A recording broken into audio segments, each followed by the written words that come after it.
তাহলে কেন গৌরাঙ্গ মহাপ্রভু পিতৃ পরিচয়ে পরিচিত না হয়ে মাতৃ পরিচয়ে পরিচিত হলেন? শুনুন, মহাপ্রভু জানতেন, আবার দেখুন ইকো হয়ে আসছে,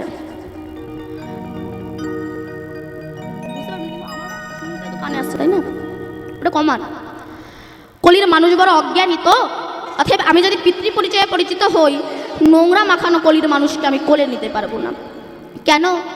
দেখবেন ছেলেকে বাবাও ভালোবাসে, আবার মাও ভালোবাসে, কিন্তু ছেলে যদি নোংরা মেখে বাবার কাছে এসে বলে বাবা একটু কোলে নাও, বাবা কিন্তু নেয় না।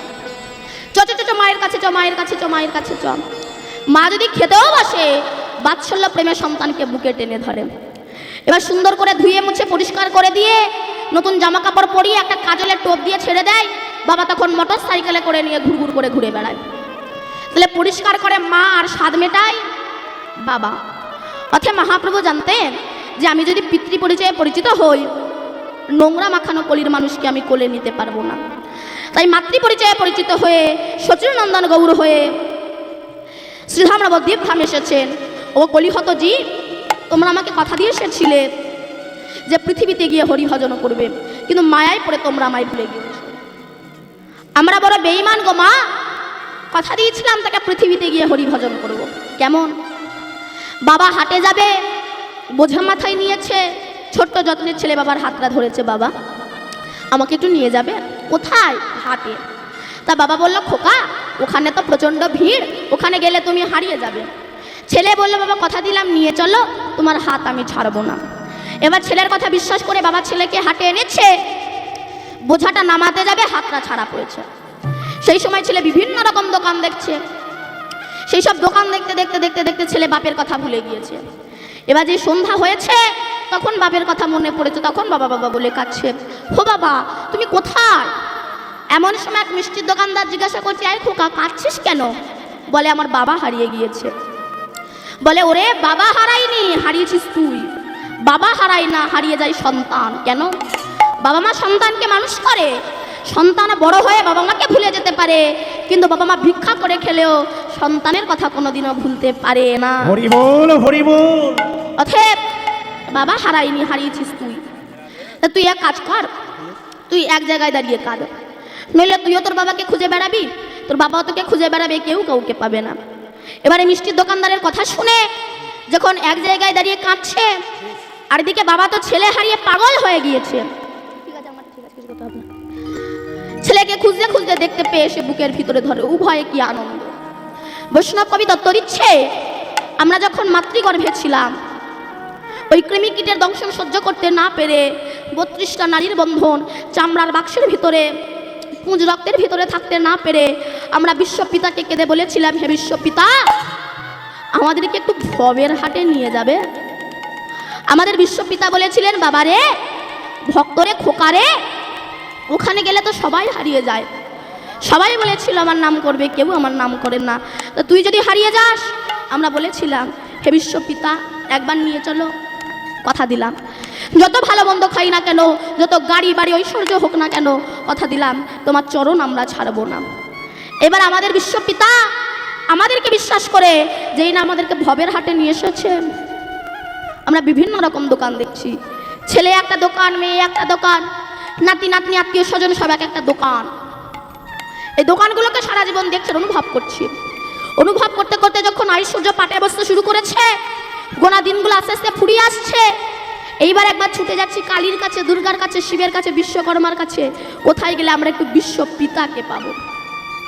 আমাদের গুরুদেব বললেন, বাবারে কালী দুর্গা শিব বিশ্বকর্মা লক্ষ্মী গণেশ কার্তিক কোথাও গেলে তুই বিশ্বপিতাকে পাবি না। তুই এক কাজ কর, এক জায়গায় দাঁড়িয়ে, তত্ত্ব কি বলছে, ভগবানের মূর্তির সামনে এক জায়গায় দাঁড়িয়ে তুই কাঁদ, দেখবি তোর বিশ্বপিতা তোকে ঠিক তুলে নিয়ে যাবে। এবার এই গুরুবাক্য শিরোধার্য করে যখন এক জায়গায় দাঁড়িয়ে কাঁদছি, সেই সময় আমার বিশ্বপিতা এই হারিয়ে যাওয়া সন্তানগুলোকে ধরার জন্যে, মায়ার ঝাঁটালাতি খাওয়া থেকে বাঁচানোর জন্যে বলরামকে করেছেন নিতাই, আর স্বয়ং কৃষ্ণ হয়েছে গৌর। তারা এসে বলছে, ও এখান থেকে যদি উদ্ধার পেতে চাও, তোমাদের একটাই রাস্তা, সেটা হচ্ছে হরিনাম করো। কেন?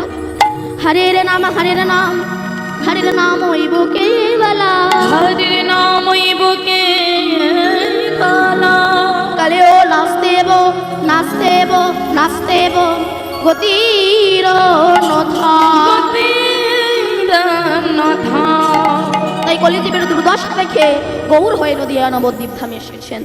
তাই সুরধ্বনির তীর দিয়ে যখন নাম গাইতে গাইতে যাচ্ছে না, তাই দেখে আমার বৈষ্ণব কবি পদখানা লিখেছেন কি, আপন বপুর ছাওয়ানে হেরিয়া, আপন বপুর ছাওয়ানে হেরিয়া, আপন বপুর ছাওয়ানে হেরিয়া, আপন বপুর ছাওয়ানে হেরিয়া, চমকি উঠয়ে মনে, চমকি উঠয়ে মনে, আপন বপুর হেরিয়া, আপন বপুর ছাওয়ানে হেরিয়া, চমকে উঠায়ে মনে, চমকে উঠায়ে মনে।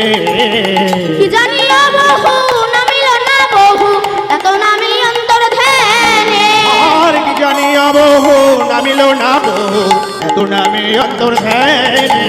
কি জানিয়া বহু নামিল না বহু, এত নামি অন্তর ধ্যানে, আর কি জানিয়া বহু নামিল না বহু, এত নামে অন্তর ধ্যানে।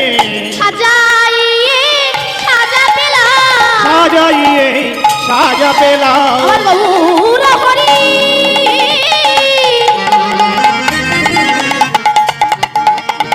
কেঁদে বলে, আমি সাজাইয়ে সাজা পেলাম গৌর হরি। কেঁদে বলে সাজাইয়ে সাজা পেলাম, আমার গৌর হরি, কেঁদে বলে সাজাইয়ে সাজা পেলাম, আমার গৌর হরি, কেঁদে বলে সাজাইয়ে সাজা পেলাম, আমার গৌর হরি, কেঁদে বলে আমার হরি হরি হরি বলে, গৌর হরি, কেঁদে বলে হরি হরি হরি বলে গৌর হরি, কেঁদে বলে সাজাইয়ে সাজা পেলাম। গৌর হয়ে এসেছেন। আচ্ছা, যিনি ব্রজের ব্রজেন্দ্র নন্দন কৃষ্ণ, তার তো কোনো কিছুর অভাব ছিল না, তবে কেন কৃষ্ণ গৌর হয়ে এলেন, কারণটা কি? এই প্রশ্নটা একবার গোবিন্দ ব্রজগোপীদের কাছে করেছিলেন কি, যে হে ব্রজগোপীগণ, যোগী মুনি ঋষি সাধক সাধিকা গন্ধর্ব কিন্নর দেবদেবী কোটি কোটি জনগণ সাধনা করে, তারা আমার চরণ পায় না, আর তোমরা ব্রজগোপীরা একবার যদি কৃষ্ণ বলে ডাকো, তোমাদের ডাকে আমি পাগলের মতো ছুটে আসি, বলো না তোমরা আমাকে কি দিয়ে ডাকো? আস্তে কথাগুলো একটু মন দিয়ে শুনুন, দরকার আছে। কেন এগুলো মন দিয়ে শুনলে আর ইচ্ছা হবে না ভগবানের সঙ্গে চিটিংবাজি করি। চিটিংবাজি কেন বললাম বলুন তো মা? কোম্পানি এতটুকু থালা তৈরি করেছে কাদের জন্য বলো? ভগবান নাচ জামাইয়ের জন্য। জামাইয়ের থালা এত বড়, নাচ জামাইয়ের থালা আরো এত বড়, ঠাকুরের থালা এতটুকু।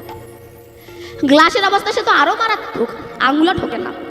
ওইটুকু থালায় দুটো করে নকুলদানা দিয়ে, গলায় কাপড় দিয়ে, নিতাই এসো, গৌর এসো, চৌষট্টি মহন্ত এসো, দ্বাদশ গোপাল ভক্তবৃন্দ সবাই এসো, যেন একা এসো না, খেয়ে পারবে না, কি না দুখানা নকুলদানা। হরি বল হরি বল।